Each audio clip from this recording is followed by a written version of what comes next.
No, look, they're a pretty solid set of numbers. As you say, top end of expectations. Quarterly sequential growth in the quarter was 18%. Profits were up 29%. And that new orders number was pretty decent, actually, 5.6 billion. That's the one that people are looking at because 2024 is going to be a reasonably flat year. So people are looking at the build of the order book into 2025. So that number has been quite volatile. In Q4, it was 9.2 billion, a huge beat. And then last quarter, Q1 3.6. So yeah, 5.6 is pretty reasonable. And remember, ASML has got a huge backlog, 39 billion euros. So that's over 18 months worth of sales. So a very well positioned company so far. The guide was also pretty strong as well. Ben, the fascinating part about the ASML story is that China, despite the crackdown from the Americans about access to this high-end technology, that the Chinese have still been ordering big. And we saw that in the first quarter, 49% overall revenue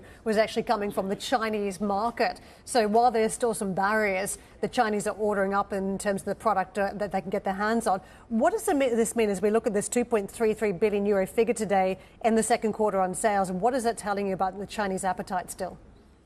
Yeah, so remember, China is building a semiconductor industry because they import a lot of semiconductors, and so they want it for their own domestic demand, but also to become a semiconductor player in their own right.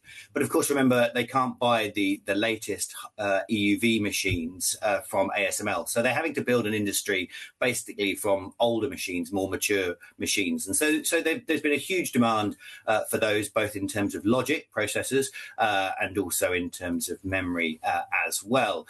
So, yeah, look, as you say, it was stable this quarter at 49% of sales. So that implies that it's growing in line with ASML's overall top line. I think that there's still decent visibility into 2024, 2025. Beyond that, I think people are still skeptical about how big the build can be into China. Ben, I know zip about technology, but I love it and I read as much as I can. And my favourite book of last year on technology was the Chris Miller Chip War book. Book I've just finished literally this morning was Coming Wave by Mustafa Suleyman.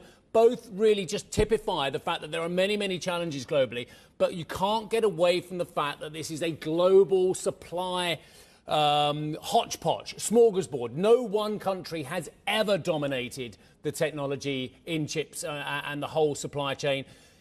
Is someone going to explain this to President Trump? Otherwise, we're going to have a next President Trump, potentially, past President Trump, because otherwise we're going to have some really, really big problems going forward unless someone sits down and says, ASML do this, the Japanese do this, Carl Zeiss does this, TSMC does this, and our US companies do a lot of the other stuff. It's quite worrying what happens next, isn't it? Yeah, look, I think I'm quite encouraged by the diversification, particularly at TSMC. So remember, TSMC is building fabs. Those are, semiconductor manufacturing plants.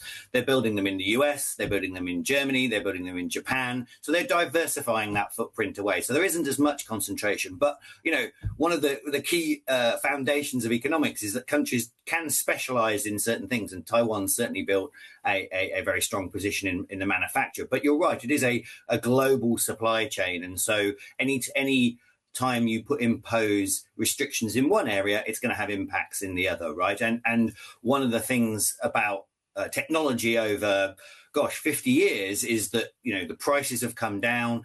That leads to great price elasticity. That means we consume more electronics. And as the price comes down, we consume more. That means technology just becomes cheaper and we are able to do more with the things in our hands. And so anytime that you're restricting the technology industry, you're risking, development of society and development of consumers. So, that needs to very much be explained to Trump and Congress. I agree.